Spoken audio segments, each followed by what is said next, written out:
दोस्तों, आपने अक्सर देखा होगा कि लोग अक्सर एक दूसरे का निंदा या शिकायत करते रहते हैं, परंतु उसे यह पता नहीं होता कि उसे इसका कितना भयानक फल भुगतना पड़ेगा।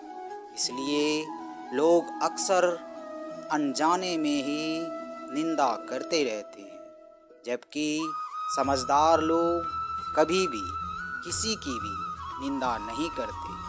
आखिर क्यों किसी की निंदा नहीं करनी चाहिए, आज हम आपको एक कहानी के द्वारा बताने का प्रयास कर रहे हैं। यदि इसे आपने ध्यानपूर्वक सुन लिया तो आप भी जाने अनजाने में निंदा जैसी होने वाली गलतियों से अपने आप को बचा सकते हैं।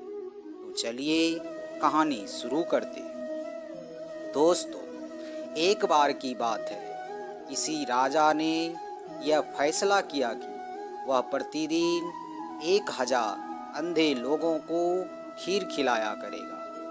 एक दिन खीर वाले दूध में सांप ने मुंह डाल दिया और दूध में विष उड़ेल दी और जहरीली खीर खाकर 1000 के 1000 अंधे व्यक्ति मर गए। राजा बहुत परेशान हुआ कि उसे 1000 आदमियों की हत्या का पाप लगेगा।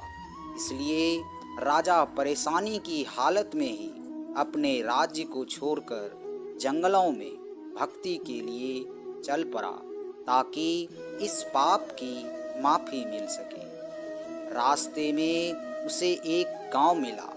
राजा ने वहां पर बैठे चौपाल में लोगों से पूछा कि क्या इस गांव में कोई भक्ति भाव वाला परिवार है, ताकि उसके घर रात काटी जा सके। चौपाल में बैठे लोगों ने बताया कि इस गांव में 2 भाई बहन रहते हैं जो खूब बंदगी करते हैं। राजा उनके घर जाकर रात को ठहर गया। सुबह जब राजा उठा तो लड़की सिमरन पर बैठी हुई थी। इससे पहले लड़की का रूटीन था कि वह दिन निकलने से पहले ही सिमरन से उठ जाती थी और नाश्ता तैयार करती थी। लेकिन उस दिन वह लड़की बहुत देर तक सिमरन पर ही बैठी रही। जब लड़की सिमरन से उठी तो उसके भाई ने कहा कि बहन, तुम इतना लेट उठी हो, अपने घर मुसाफिर आया हुआ है, इसे नाश्ता करके दूर जाना होगा, तुझे सिमरन से जल्दी उठना चाहिए था। तब लड़की ने जवाब दिया, भैया, ऊपर एक ऐसा मामला उलझा हुआ था। धर्मराज को किसी उलझन भरी स्थिति पर कोई फैसला लेना था और वो फैसला सुनने के लिए मैं रुक गई थी, इसलिए देर तक बैठी रही सिमरन पर। उसके भाई ने पूछा, ऐसी क्या बात थी? तब लड़की ने बताया कि फलां राज्य का राजा अंधे व्यक्तियों को खीर खिलाया करता था, लेकिन सांप के दूध में विष डालने से 1000 अंधे व्यक्ति मारे गए। अब धर्मराज को समझ नहीं आ रहा था कि अंधे व्यक्तियों की मौत का पाप राजा को लगे, सांप को लगे या दूध खुला छोड़ने वाले रसोइयों को लगे। राजा भी उस लड़की की बातें सुन रहा था। राजा को अपने से संबंधित बात सुनकर दिलचस्पी हो गई और उसने लड़की से पूछा, फिर क्या फैसला हुआ? लड़की ने बताया, अभी तक कोई फैसला नहीं हो पाया था। तब राजा ने पूछा, क्या मैं आपके घर एक रात के लिए और रुक सकता हूँ? दोनों बहन भाइयों ने खुशी से हाँ कर दी। राजा अगले दिन के लिए वहीं रुक गया, लेकिन चौपाल में बैठे लोग दिन भर यही चर्चा करते रहे कि कल जो व्यक्ति हमारे गांव में एक रात रुकने के लिए आया था और कोई भक्ति भाव वाला घर पूछ रहा था, उसकी भक्ति का नाटक तो सामने आ गया है। रात काटने के बाद वो इसलिए नहीं गया क्योंकि जवान लड़की को देखकर उस व्यक्ति की नीयत खोटी हो गई।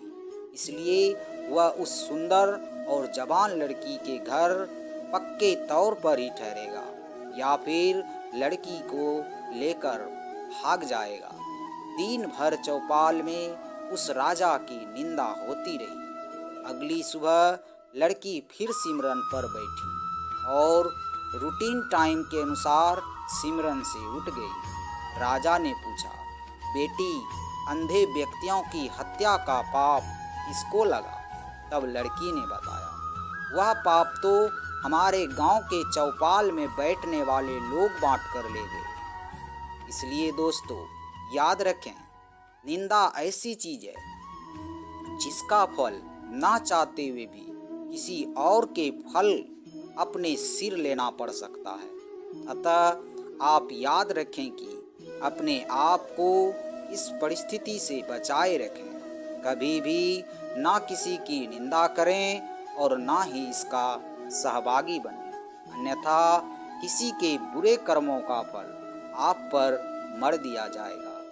आशा है आपको कहानी अच्छी लगी होगी। यदि कहानी अच्छी लगी है तो इसे दोस्तों के साथ शेयर ज़रूर कीजिएगा और हाँ, चैनल को सब्सक्राइब करना बिल्कुल ना भूलिएगा। आज के वीडियो में इतना ही। मिलते हैं अगले वीडियो में किसी और ज्ञानवर्धक बातों के साथ। तब तक अपना ख्याल रखिएगा।